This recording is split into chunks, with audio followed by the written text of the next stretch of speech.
जग को पार करने वाले हैं। आज वो राम जी केवट के आगे हाथ जोड़कर खड़े, केवट भैया कृपया करके नैया ले आइए और हमें पार लगा दीजिएगा। केवट जी फिर से बोले आपको पार जाना है? हाँ, पांव धुलवाइए, बात खत्म। पांव से जादू समाप्त करूंगा, तुरंत नाव में बिठा करके पार लगाऊंगा प्रभु, बस पैर तो धुलवाइए। लक्ष्मण बोले भैया हमसे कहो, देखो ये कैसे मानता है। जैसे ही धनुष बाण निकाला, केवट जी ने कहा लक्ष्मण जी से, धनुष बाण निकाल कर हमें डरा रहे हो। हर जगह हाल तुरंत निकाल के खड़े हो जाते हैं। हम डरने वाले नहीं हैं, और अगर आपने मार भी दिया तो इसमें हमारा ही फायदा है। क्यों? देखो हमारे पिताजी बोला करते थे, मरते समय अगर जिह्वा पर भगवान का नाम हो फिर तो सीधा बैकुंठ मिलता है। और लक्ष्मण भैया तुम जैसे ही तीर मुझे मारोगे, भगवान का नाम लेने की तो जरूरत ही नहीं पड़ेगी। क्यों? साक्षात परमेश्वर मेरे सामने ही खड़े हैं। दूसरा, लोग कहते हैं मरने के बाद मुख में गंगा जल डालने से अच्छी तृप्ति हो जाती है। और लक्ष्मण जी तुम जैसे ही तीर मारोगे हम तो सीधा गंगा जी में जाके गिरेंगे, और एक बूंद नहीं, इतना गंगा जी का जल पिएंगे, इतना पिएंगे कि गंगा जी का जल पी कर मेरी मृत्यु हुई, आपकी तीर लगकर नहीं। और जब हम ऐसे मरेंगे हमारे सभी साथी घर आएंगे, कहेंगे देखो राम जी के भैया ने केवट जी को मार दिया, अब तो यही इनको निकालेंगे। तो फिर तुम और तुम्हारे भैया मिलके गंगा जी से हमें निकालोगे। फिर सब बोलेंगे अगर इन्होंने मारा है ये तो इनके ही भैया इसकी अंत्येष्टि भी करेंगे, फिर हमारे राम जी हमारी अंत्येष्टि भी करेंगे। फिर हमारे जो साथी गढ़ है वो बोलेंगे जिसके भैया ने मारा है वही तेरहवीं भी करेगा। फिर राम जी हमारी तेरहवीं करेंगे। अभी केवट मरा नहीं है, उससे पहले ये बातें करने लगे। आज जैसे ही राम जी ने केवट की बातें सुनी, राम जी बेहस पड़े, यानी इतना धड़ा के हंसे हैं हमारे राम जी जितना कभी नहीं हंसे। राम जी के चेहरे पर रोने की आंसू निकलते हैं तो लाइन बन जाती है चेहरे पर। सुमंत जी को विदा किया तो राम जी बहुत रोए। केवट जी ने जान लिया हमारे प्रभु रोकर आए हैं।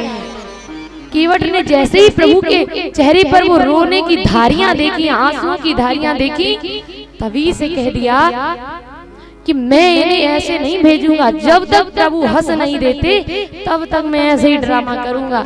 और जैसे ही केवट बोला हम तो ऐसे मरेंगे, ऐसे तेरहवीं होगी, ऐसे अंत्येष्टि होगी, राम जी धधा के हंसे, बहुत ज्यादा हंसे, बेहस पड़े कि सुन केवट के बैन प्रेम लपेटे अटपटे, बिहसे करुणाएन चितय जानकी लखन तना।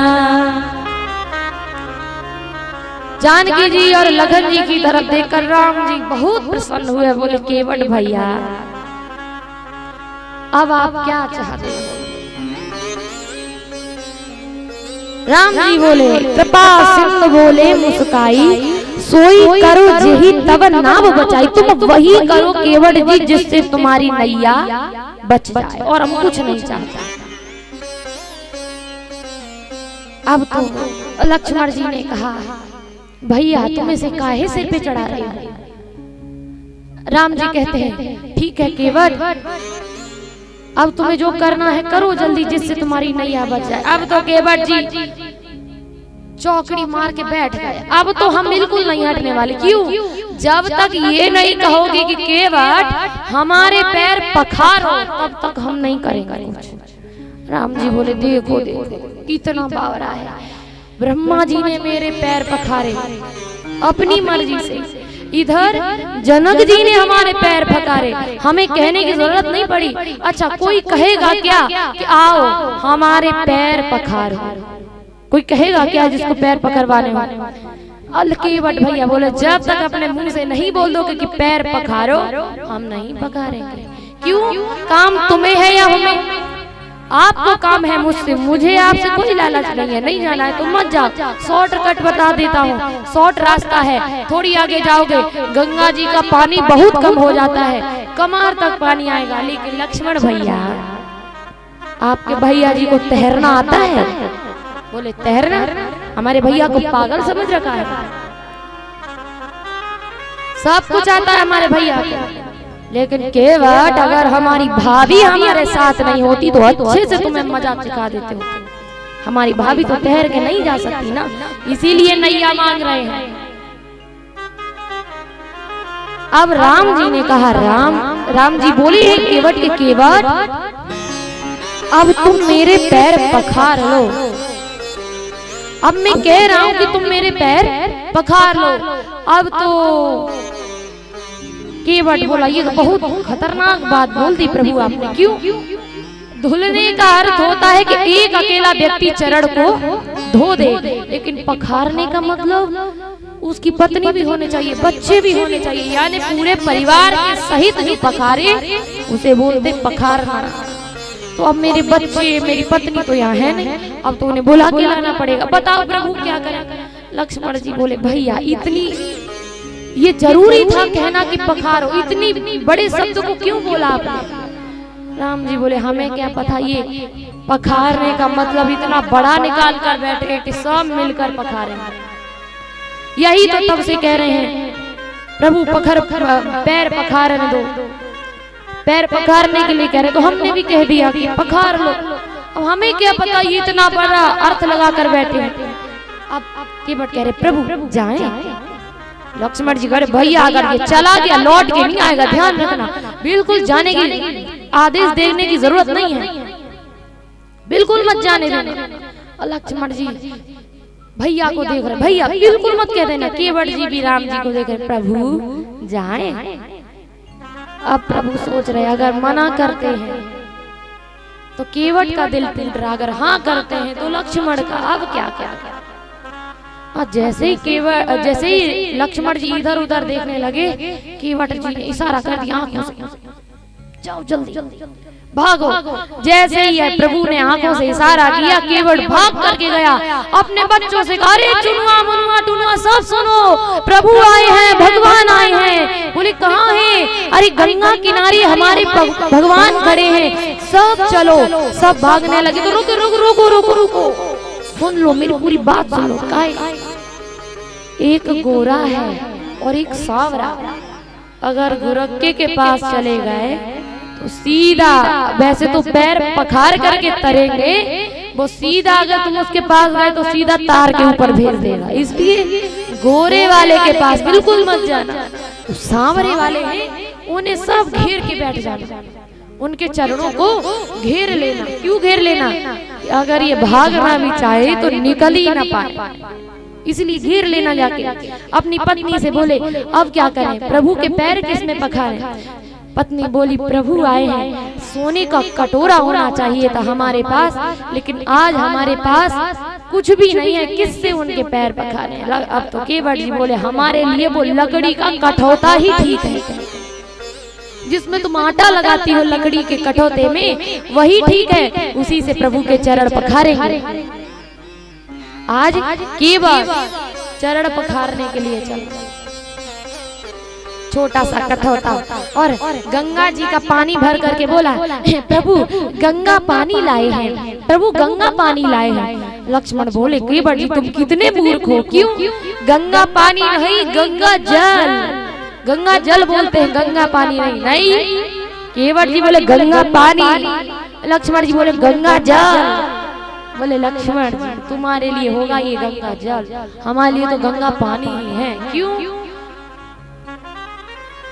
हमने इस नदी में अपने इतने पाप धुल दिए हैं, इतनी गंदगी कर रखी है इस नदी में, इतना पाप फैला रखा है इस गंगा नदी में कि गंगा जल को हमने गंगा पानी बना दिया।